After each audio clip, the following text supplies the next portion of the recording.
Okay.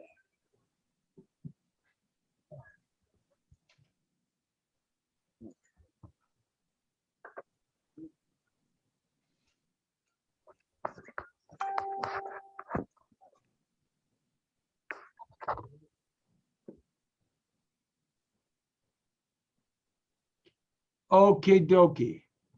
Okie dokie. All right, so I'm going to hit the live button here. Okay. And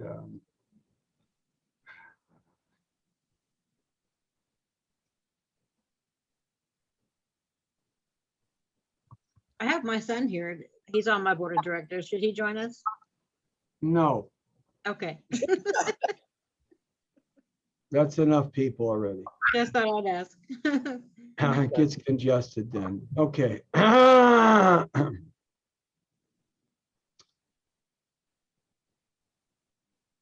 It's time for Worthy Cause Wednesday. It's me, Jesse T, Mr. Sold from Your Home Sold, guaranteed to get the price you want, or we'll pay the difference. If you want to find out more information about that, the show is brought to you by Your Home Sold Guaranteed at 1-844-332-6305, ID number 1045. 1-844-332-6305, ID 1045. Find out all the information about our great guarantees here at Your Home Sold Guaranteed, where we promise to get the price you want, but we'll pay the difference. It's time for Worthy Cause Wednesday, and you know what that's all about. We fight human trafficking. The Coalition Against Human Trafficking, CAHT. You can check us out on our Facebook page, and you can also check us out by Googling the Coalition Against Human Trafficking. It'll pop right up there and tell you where to go and participate and volunteer. And let's get involved and put some bad guys behind jail, because these are varmints of the world, and they prey on our children, and they prey on men and women who are vulnerable at that time in their lives.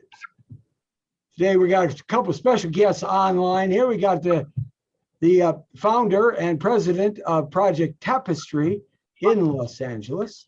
And we also have Lisa coming up here, and we'll get to Lisa in a second. She's the head of an organization here in Los Angeles that helps people that unfortunately get caught up in the human trafficking issue and epidemic today. Lisa, what's your last name? Brennan, Okay, and tell me just the name of your organization real quick, please. Little Sisters Foundation Incorporated. Okay, we'll find out more about that in a second. Right now on the screen, the Coalition Against Human Trafficking caught is looking for Michael James Pratt. He's been out there for about a year running from the FBI, and Michael James Pratt is a sex offender who here in Southern California has violated many young boys and girls, and he hasn't been caught yet. And he has traveled through the southwestern region of the United States, and the FBI is looking for Michael James Pratt. If you know or can find him, or you can see him, we'll send you a special flyer about that. This is just the top of it. Contact your local FBI, or you can give us a call right here at 818-800-1343, direct, or 800-684-8699. We need to put bad guys behind bars, and we need to help those children, because they are victims. They aren't the problem. They're victims. And of course, men and women too are abducted and kidnapped and basically enslaved and incarcerated, and most of them die pretty much thereafter, not too long, when this happens. And it's just an evil thing that's spreading very quickly because of the wondrous powers of the internet. Amazing. So let's jump right into the show right now, and let's talk a little bit to Alatino and Alatino Brown, the founder and the president of Project Tapestry. Alatino, what's happening, brother? Well, today is Worthy Cause Wednesday, and the worthy cause is save women and children at all costs. That's what men are supposed to do, protect and save.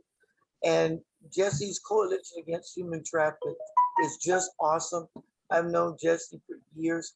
We've worked together. We've had fun. We've had good times, bad times, and now we're suffering the horrors of human trafficking, organ harvesting, and of course, domestic violence. And I was trying to get Harvey on the phone to tell us about what's going on in Texas with the school shooting, the 2 teachers being killed and 19 students.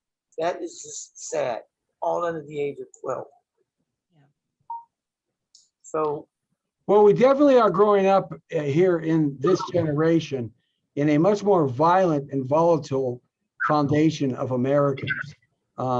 These last 2 to 3 generations, the babies being born right now, are going to grow up in a vastly different world, and the millennials and Gen Xers are experiencing a different world. But the interesting thing here is that many of the human traffickers, obviously, we have a big problem at the southern border because so many children have just plain simply disappeared off the face of the planet Earth with what has been going on, the 200,000 to 300,000 people coming across the border illegally and children being just abducted and kidnapped and used for a lot of things, not just sexual trafficking, but labor trafficking, organ trafficking, and so many other types of trafficking and slavery.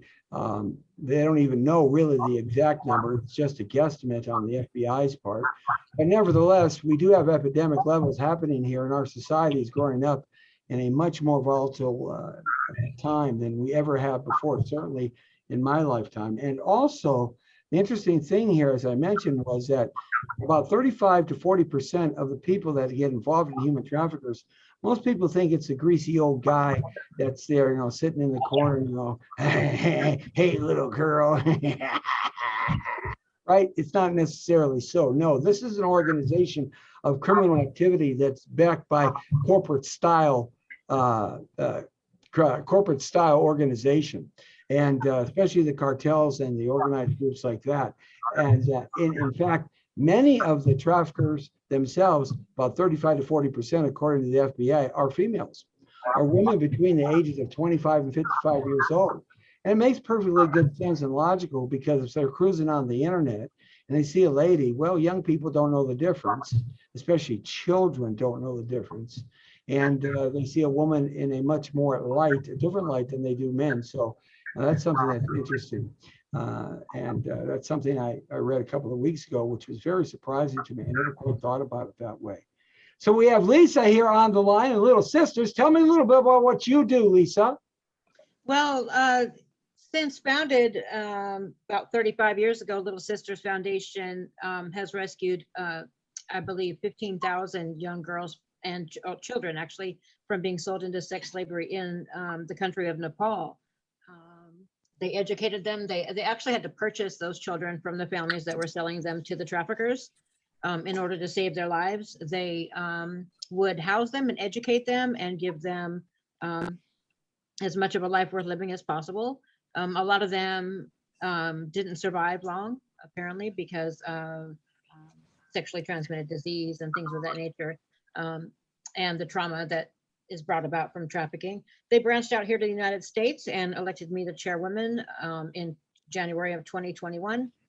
And since then, I have been educating myself in human rights and recovery. I've gotten my human rights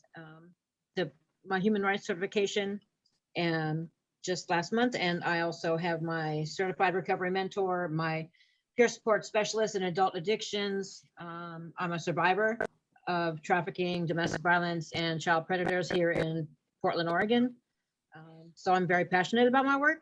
I believe this is why I survived. I mean, if there was a purpose for my life, it would be to help people get out and find a way to have a better life and to heal from the trauma. Well, the FBI says that less than 2% of people that are trafficked ever get found again. And within 7 years, a very large percentage of them overwhelmingly end up dying due to some of the reasons that you had said, but also murder and abuse and self-inflicted suicide. So this is not only a problem about the actual act of the kidnapping and abducting and stealing of our most prized possessions in life, but it also becomes a psychological and personal thing that these young people, as you know better than anybody, that gets imposed upon them through intimidation and drugs and alcohol and whatever and whatnot. So can you tell me a little bit about your story if you want to? If you don't, that would be great to hear just a No, that's little fine. bit about your story, and what happened to you and how you got rescued. I didn't actually technically get rescued. So my story begins when I was a child. I grew up in a neighborhood here in Portland, Oregon that was riddled with pedophiles. My best friend's sister was pregnant by her father when I was in second grade. I can literally remember 4 by name off the top of my head that knew me very well, including my neighbor, the neighbor boys, which were older than I was. I mean, I was in grade school and they were in high school. I think middle school was about the youngest in the neighborhood that I was aware of. So that altered my entire perception of my self-worth, things of that nature. I got into a lot of trouble. I got into drugs very early. I was a teenage parent at 15, dropped out of school to get a job, and kind of realized right away that $5 an hour was not going to pay the bills and the babysitter at the same time. So I turned to other forms of finance, which would be human trafficking. And I did a lot of other things. I mean, I was a dancer. I did escort services. I did whatever. I even worked at the Mustang Ranch for a few years in my mid-20s. But needless to say, I actually did have a pimp at one point for about 2 years, maybe 3. So I did work the circuit. I worked about 10 different states here in the United States, and I saw a lot of women. Being abducted. Francisco, they found quite a few girls that I was regularly working nearby and knew about 10 of them in the back of somebody's house up in the San Francisco hills. I have been abducted. I have been beaten into submission. I have been, I have been through all these things, not to mention the domestic violence that I had when I was at home in my personal relationships. I did not know what a healthy relationship looked like until I came to recovery and started doing my own healing process. So it's safe to say that these early issues that were just thrust upon you in life at a young age set an agenda for your life for many years. Absolutely. That was not conducive to a healthy environment for you as a person, and sent you down a path that you probably would not have taken, and had a lot of personal destruction within you. And that's what happens in general to a lot of young people that get abducted like this. If they're ever rescued, or they ever get away from these issues, they're very fortunate, like you, in that respect. But this is something that's pretty apparent within that, and how it can destroy the rest of your life, isn't it? Yes, absolutely. And I also have to say that, I mean, I came from a 2-parent, middle class family, but I knew if I told my parents, my father would have probably gone to prison. I mean, I don't even know how I knew that, but I knew that I would not have a father anymore. So I never told him, because I was afraid I would lose him. And that weighed more to me as a child than what happened. I didn't even understand that's what it was until I got older. So, this gives you a really great opportunity to be able to help those that have gone through or are going through what you've already been through. You have a relatability to their plight. Absolutely. What do you see in terms of some of the biggest couple of issues today that lead up to human trafficking of human beings? Is it the person's fault that gets trafficked? Is it the criminal activity? Is it the family? What are the things that we as parents and as people trying to fight this, things that we can look for? Well, you know, I've been paying a lot of attention. I have children, I have 5 children ranging from 21 to 39.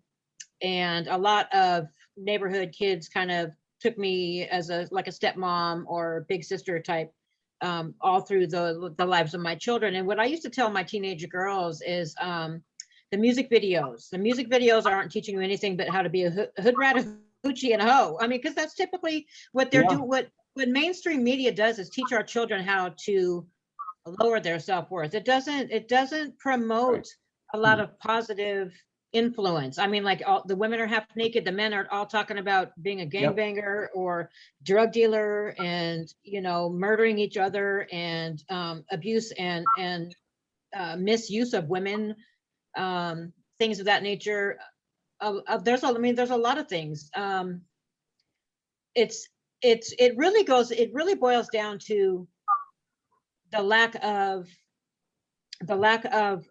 in my opinion, in the homes. There's been a breakdown of the family unit in America for many, many years, and that started the generation before mine, I'd say. So for the last 60 years or so, the family unit in America has been dissolving, and that has a huge impact. Oh, absolutely on agree children. with you on that. I absolutely agree with you on that. In fact, like Al Latino with Project Tapestry in Los Angeles, he's seen over the years with his other business, working in the community that he lives in Los Angeles, he's seen these changes happen, which dynamically changes the outlook of the neighborhood, education, family structure, religious understanding, socialization, the rules and the laws, our country in terms of that. Valentina, would you say that part of what Lisa was saying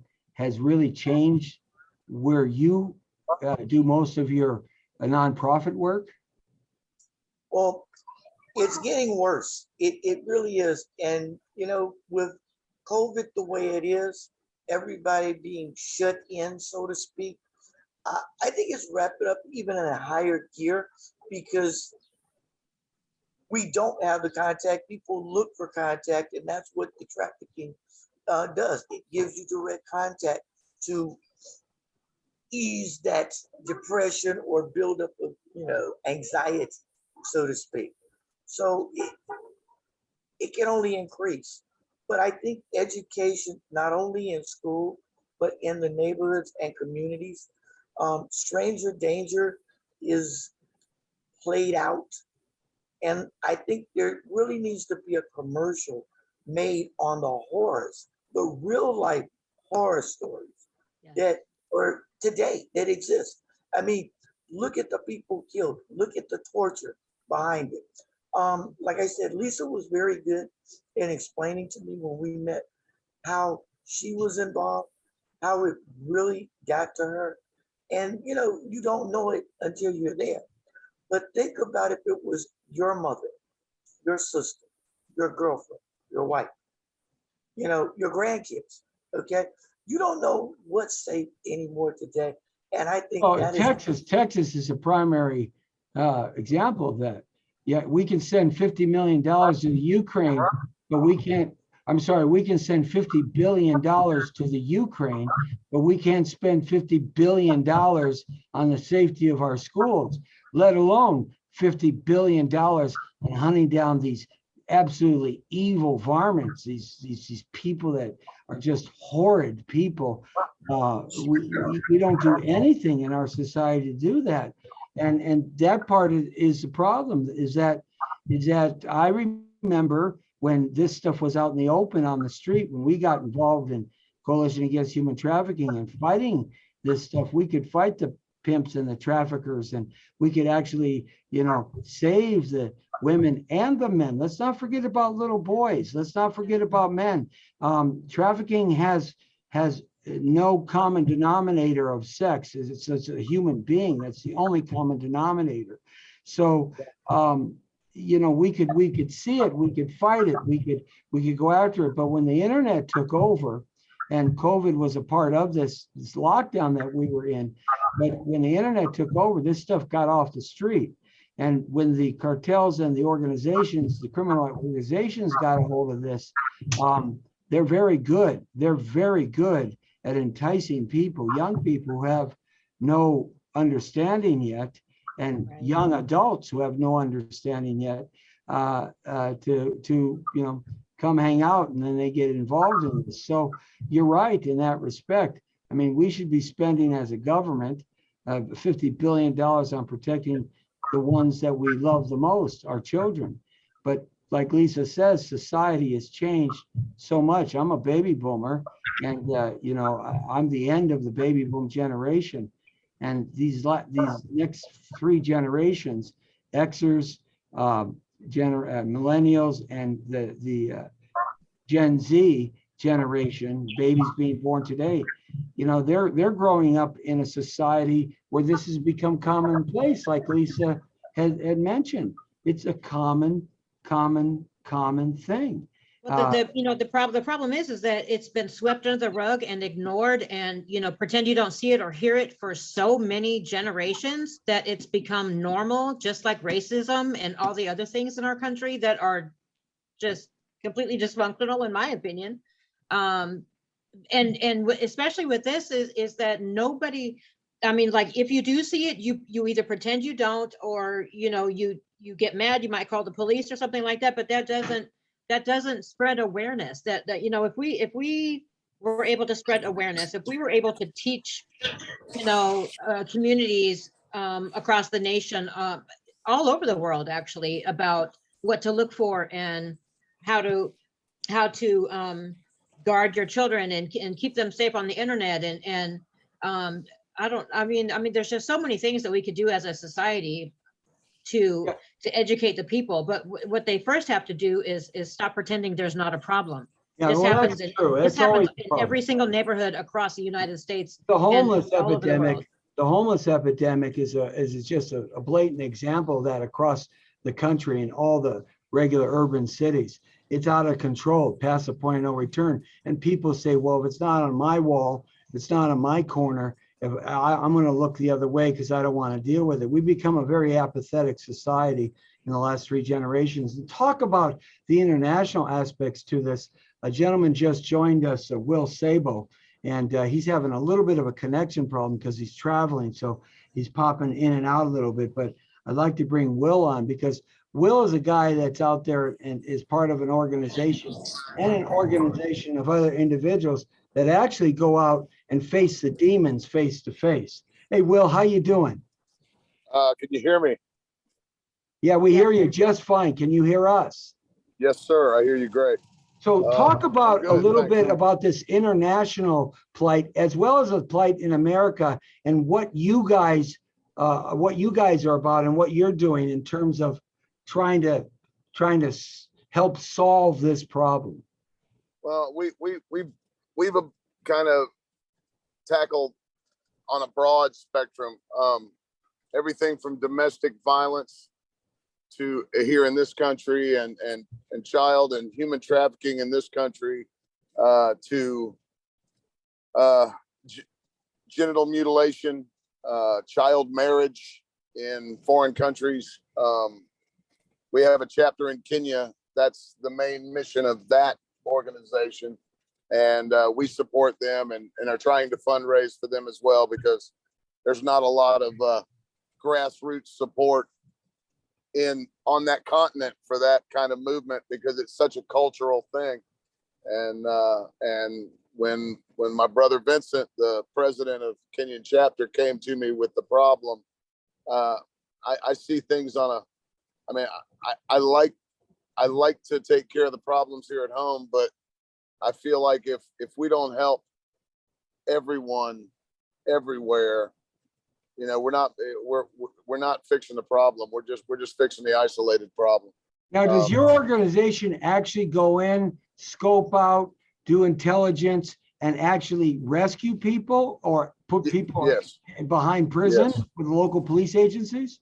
Well, there hadn't been any prosecutions yet. What we've encountered, honestly, and I hate to admit it, but what we've encountered is a lot of railroading and cover up. Local law enforcement agencies don't want to admit that kind of problem goes on in their community, and they're not doing anything about it. We went into, I'm not going to say where, but it was in the Midwest. We went into a place, there were cells in the basement. There were 9 girls, and there was yeah, we go in. You kind of got to watch what I say.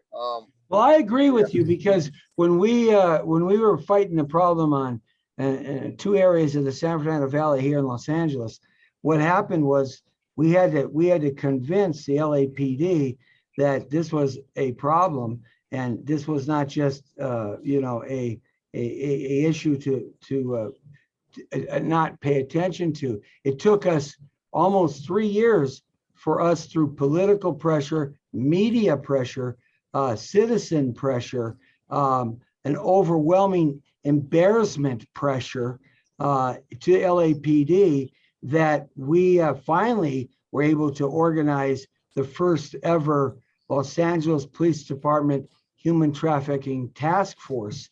But it took us 2 to 3 years when we started that to get them to move on it, from the top of the local government to the bottom of the LAPD.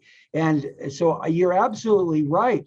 It was like, oh, this isn't a problem. This is just, I've been here a long time, blah, blah, blah, blah, blah. But, that in fact is not the truth.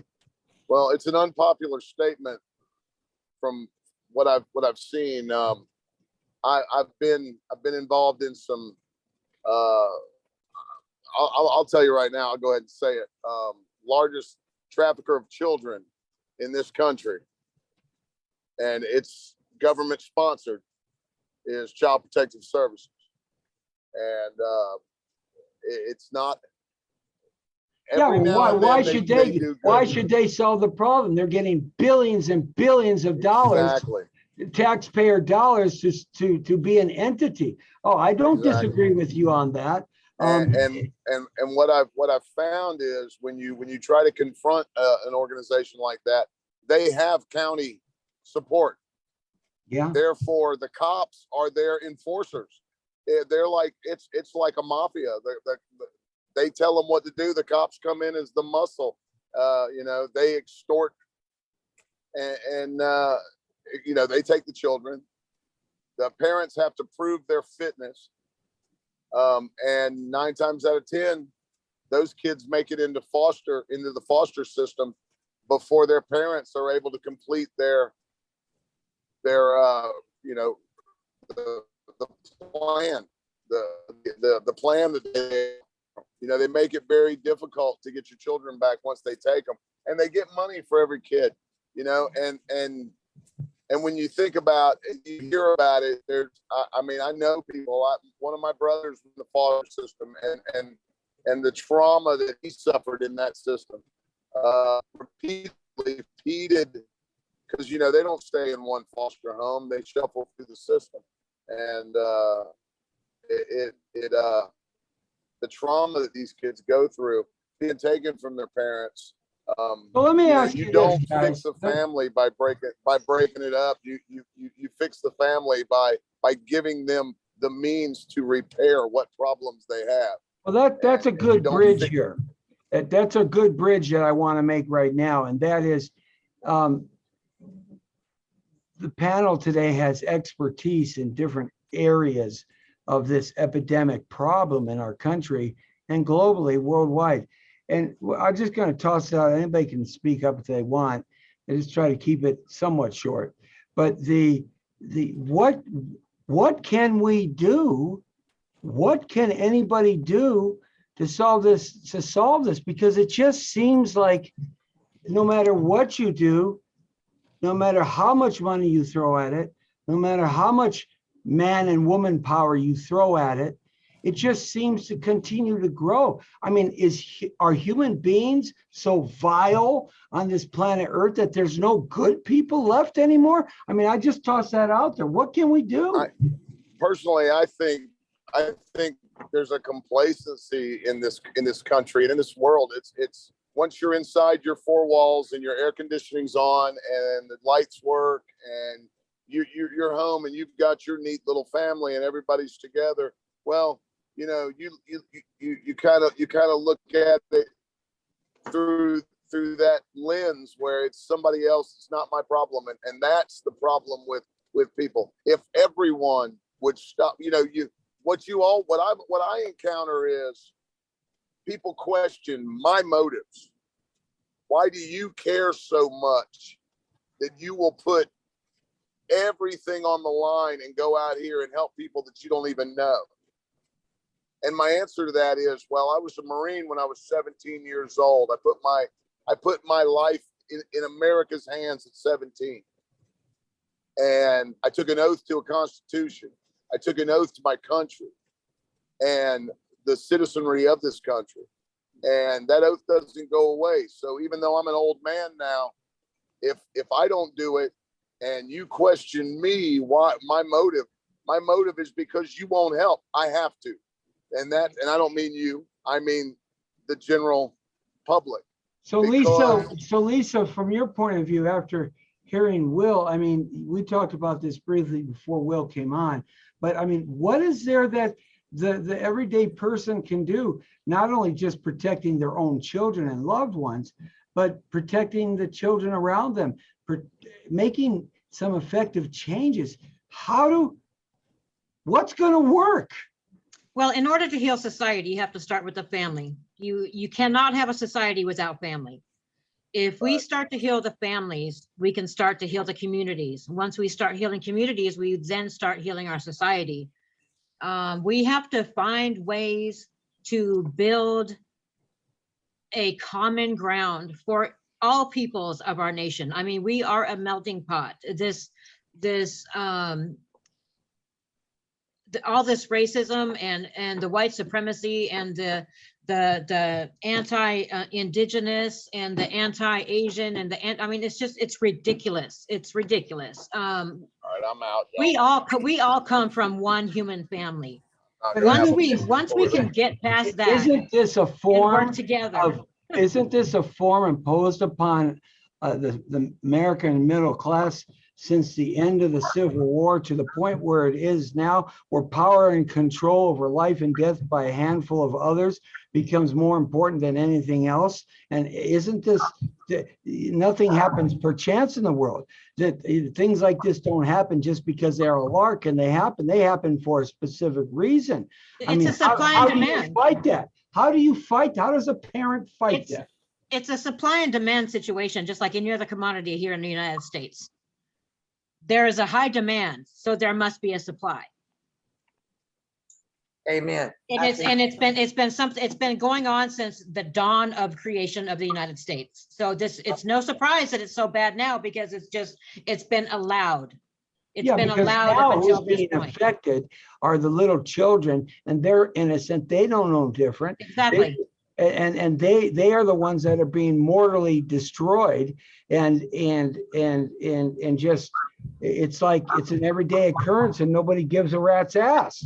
And that's what pissed me off when I got involved in it. It's like, wait a minute, this has been going on in this location for 100 years, and now they're out in the middle of the street on a Saturday afternoon. Right. I mean, come on, these are 14 and 16-year-olds. And I said, well, I got to pick up the sword and shield. I care. And nothing's ever happened to my family, fortunately, or anybody I know at that time directly. But the point is, somebody's got to do something, because if nothing's done, then eventually it's going to come to my doorstep.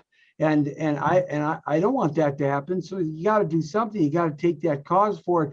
Latino, I mean, you live in the city, you see all kinds of things living in the city. You see the plight of the homeless encampments, which is a fostering ground for human trafficking. It's like the recruiting center. It's like the combine at the NFL. They jump in there like D1 college recruiters, recruiting people from homeless encampments and stuff. So because they give them some drugs or whatever, and they're looking for a very specific type of people, or they just snatch and grab. I mean, that happens in these homeless, and no one cares about the homeless. No one even knows they're the homeless, and no one looks for them. No one cares, and that's what happens there too. So I mean, this is a plan. It just didn't happen. It didn't happen. Okay. And so what do you do about that? How do you solve the homeless problem in Los Angeles, which would help solve this problem, which would help solve the family's problem for being safe in their neighborhood? I mean, what the hell do you do? Well, the first thing I suggest everyone pray. That always starts to help. Okay. Pause. Number two, get to know your neighbors, know who they are, know what they're about, get to know the children.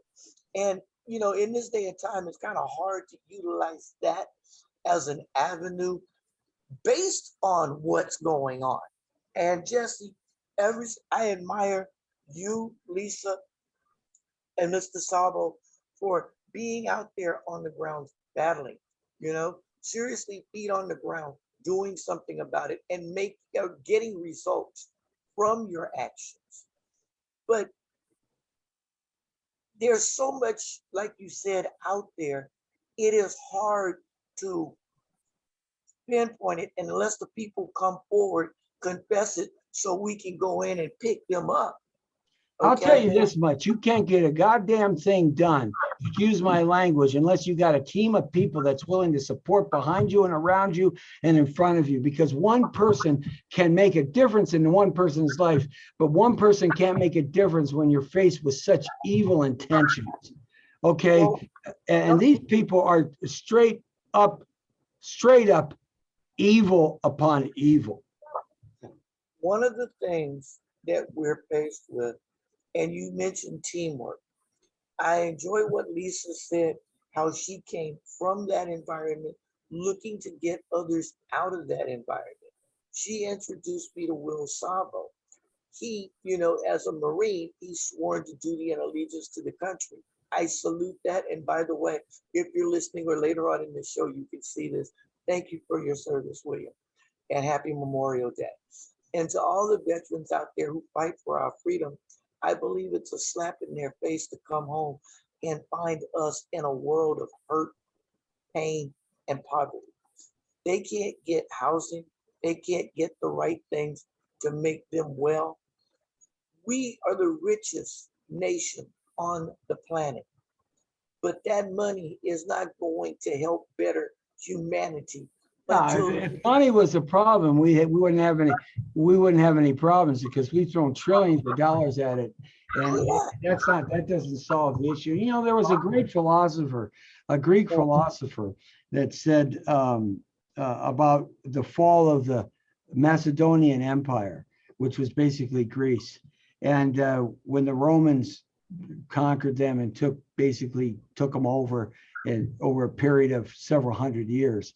And the Greek philosopher, he penned this, and he basically said, because Greece was a pure democracy, okay? America is a republic, not a democracy, but Greece was a pure democracy. And what he said was this, and I've always remembered this, is that America, and I'm going to use it in an American point of view. He said it from a Greek point of view for his country and his timeline. But basically what he said, and translated into the American understanding, America will not ever be conquered by an outside foe. It will never happen. We'll blow the friggin' planet up before that happens. America will never be conquered. There will never be foreign soldier boots anywhere on any soil attacking Americans. What will happen is America will implode upon itself and die from the inside out. And that, in my lifetime, is what I'm seeing happening. And that is a very serious problem, because if your countrymen and women don't care, you have no country. You know, I want to add, since we were talking about, you know, it's all these trillions of dollars that we can spend elsewhere. Will Sabo's organization, Citizens of Bikers for a Brighter Future, and my organization, the entire organization, works on a volunteer basis. We don't have funding. We do local funding, you know, fundraisers like selling T-shirts and doing raffles for Harleys and things of that nature. But we don't have any local government funding or otherwise. If we did, we could do a lot better. We could do a lot more work. We could actually have some safe houses to house the people that we rescue. We have 14 states across the United States that we need to have safe houses for our rescues. We could be doing a lot more. We really could. So how do people get involved in helping in that arena with you? Do you have a website? Do you have I do have a button to website. push, and an office phone number or something that they can actually get involved in that area? Yes, I have a website. It is www.little-sisters.org. I also have a Facebook page, Little Sisters Foundation, on Facebook. We also have a GoFundMe set up. I don't actually have that link available at the moment, but I know that that if you do a search on GoFundMe for Little Sisters Foundation, you will find it. I also have, because I have T-shirts that I give away for donations. I also have arranged a Cash App donation. It is $ Little Sisters, Little Sisters Inc. Little Sisters Inc. 2022. Sorry. And we do have on the Facebook page and on the website, we do have our contact information, email address, our attorneys' information. We have Citizens of Bikers for a Brighter Future contact information there on our website and on Facebook. Now, Alatino, you actually have a cryptocurrency going on to raise money. Well, I wouldn't call it crypto because that is a poor definition of how it's done. However, I want to inject this one thing. We were talking about the homeless. Everybody should look at www.habitats4humans.com, because the horror stories that you see about our oceans being contaminated by plastics is a real life American horror story. During the pandemic, it's gone up 4 times more than normal. Fish, plankton, and the entire food chain are eating plastics. They're getting into you. You drink hot coffee out of the plastic coated cups, Starbucks, all of them. That, when it's heated, it melts. It gets into your system, causing clots in your vein. If it was a blood clot, it could be dissolved by medicine. How do you dissolve plastic in your bloodstream?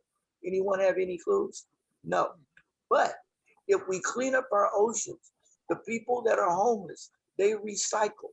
Take that recycled plastic, turn it into sustainable housing off the grid. Not only are the homeless protected, so are the homeless veterans, so are the safe houses for Lisa's organization, Will's organization, and any other organization that has to house that. The prison overcrowding myth, okay, that they don't have any place to go. Build the cities, build the communities in a safe, sustainable environment. So how do people get involved in contributing funds towards your organization and what you're doing with fighting human trafficking and homeless and these issues of housing and stuff? It's much like what we're doing now, but as a child, I admired Jerry Lewis. and his telethons. And I used to stay up on Labor Day weekend and watch him raise money by music, dancing, comedians, entertainers, chefs, everything to raise money online. We all live in line. We don't want to go out and see that. But I think it's really terrible to see that. And I don't want to impose it, but it needs to be brought to the forefront. And I've talked to some friends of mine who are specialized in horror films, and they're going to help me put together PSAs, public service announcement, on the real life horror that could hit you at any time. You know, How do people get in touch with you? Give me a website and a phone number. you go to Google search and go Project Tapestry Network. There's a chat session, there's an email session. You can set up your appointment. You can email us with any ideas. You want to volunteer, you want to donate, it'll take you to the website where you can do that. But getting into what I wanted to do with Project Tapestry is take corporate sponsorship and give these people what they're going to buy on food stamps normally, but we give them a job to clean up. They go out 9 to 5. They reorientate their life to a 9 to 5 work ethic where they can come home, study, and pass tests online in these housing communities and recycle them back into society as viable citizens. Reach out there to the people where they were and bring them to where you are now. And I think that would be the best way in order to handle that situation. I'd like to thank you guys for checking in today, and we're out of time. It's a Worthy Cause Wednesday, and I appreciate you, Lisa, checking in. Give that website once again, Lisa, please, so people can get involved with you. Yes, www.little-sisters.org. And Alatino, to give that the website where they can actually make a donation. I believe it's a PayPal or Google. Yes, they can go straight to Google from the Google business site, and it'll switch them over to the website where they can make their donation. Sounds great, guys. And Will, we're sad that you took off, but we appreciate you coming on the show, and thank you for your service. Let's keep up the good work. Hey, the Coalition Against Human Trafficking caught CAHT, wanted by the FBI, Michael James Pratt. We're looking for this guy, Michael James Pratt, wanted by the FBI. We need to put this guy down. We need to put him down hard. So we want you to get involved with that. And when you post up and watch the show, you're going to see some pictures of Michael James Pratt. The show brought to you by Your Home Sold Guaranteed, where we promise to sell your house and get your price. If we don't, I'll pay the difference. And where every sale that we close, every loan that we close, we will donate $500 to $10,000 to the Coalition Against Human Trafficking Project Tapestry in your honor for participating. And the reason why we will do that, because the more money we raise, the more these fine organizations like Lisa and Will and Alatino, they can prosper and get and do the job that they want to accomplish. Because like I said earlier, somebody's got to do it. Give me a sword and give me a shield, oh God. Let me face the enemy in front, and let me have the power to strike the enemy with one blow. And let me have the opportunity to pray for their soul, that they go to hell and never come back. Okay, that's how I feel, Jesse T. Hey, I can't help but being me. What can I tell you? Hey, Your Home Sold Guaranteed. We're out of here. You have a good one and take care. Go to YouTube, Facebook, Twitter, LinkedIn, Blogger, Pinterest, read it, Instagram, and find the show. It's there. Like and share. Hit the notification button. If you like it, every Wednesday, get involved. We're putting together the volunteer team, and we want you to participate, bringing awareness to this very, very, very, very, very, very, very bad issue that's going on in America today. Memorial Day to the true heroes that gave their lives to protect us from this. Amen. Amen. Absolutely. Hey, I'll see you guys. Thanks all for joining. Hey, Will Because Wednesday and the fight against human trafficking. See ya.